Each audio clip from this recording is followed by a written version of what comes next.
ये जो छोटा सा कीड़ा आप जमीन पर रेंगते देखते हैं, यकीन नहीं होगा, पर इसी नन्हे से जीव के दम पर दुनिया की हजारों करोड़ की एक पूरी इंडस्ट्री खड़ी है।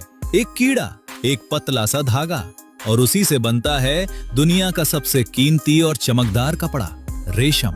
लेकिन आखिर ये नन्हा सा कीड़ा अकेले पूरी इंडस्ट्री कैसे चला देता है?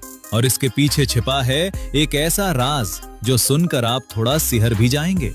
लेकिन पहले जानते हैं इस कीड़े की कुछ हैरान कर देने वाली बातें।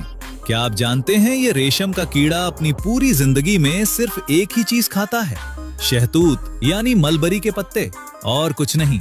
बस इन्हीं पत्तों को खा खाकर इसके शरीर के अंदर एक तरल रेशम भर जाता है, और फिर जब इसका पुतली यानी प्यूपा बनने का वक्त आता है तो ये अपने ही शरीर से निकलने वाले उस तरल से अपने चारों तरफ एक कोकून बुन लेता है।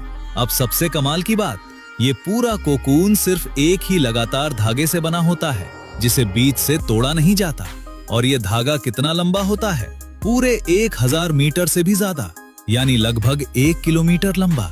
इस अकेले धागे को बुनने के लिए ये कीड़ा 3 दिन तक अपने सिर को अंग्रेजी के 8 यानी फिगर 8 के आकार में लगभग 2 से 3 लाख बार घुमाता है। सोचिए, इतना नन्हा जीव और इतनी मेहनत। और तो और, इस धागे में 2 चीजें होती हैं, एक असली रेशमी रेशा जिसे फाइब्रोइन कहते हैं, और दूसरा एक चिपचिपा गोंद जिसे सेरिसिन कहते हैं, जो इन धागों को आपस में जोड़कर कोकून की दीवार बना देता है।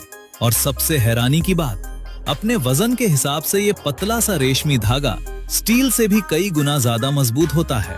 अब आते हैं असली सवाल पर, ये छोटा कीड़ा पूरी इंडस्ट्री कैसे चलाता है? दरअसल एक कोकून से सिर्फ एक ही पतला धागा निकलता है, इसलिए सिर्फ एक रेशमी साड़ी बनाने के लिए 2 से 3 हजार कोकून तक लगते हैं। यानी हर एक साड़ी के पीछे हजारों कीड़ों की मेहनत होती है। लेकिन यहीं छिपा है वो राज जो थोड़ा दुखी कर देता है। कोकून से रेशम निकालने के लिए उसे उबलते पानी में डाला जाता है या भाप दी जाती है ताकि अंदर का प्यूपा मर जाए। ऐसा क्यों?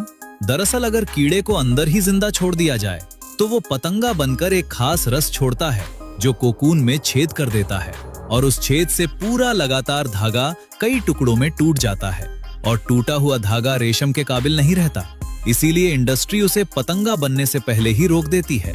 और सबसे चौंकाने वाली बात, हजारों साल से इंसानों ने इस कीड़े को इस कदर पाला है कि आज का रेशम का पतंगा न ठीक से उड़ सकता है, न कुछ खा सकता है, और लगभग अंधा भी होता है। यानी ये अब पूरी तरह इंसान पर ही निर्भर हो चुका है। आज दुनिया का करीब 80% रेशम अकेला चीन बनाता है, और भारत भी इसका सबसे बड़े उत्पादकों और खरीदारों में से एक है। हमारी बनारसी और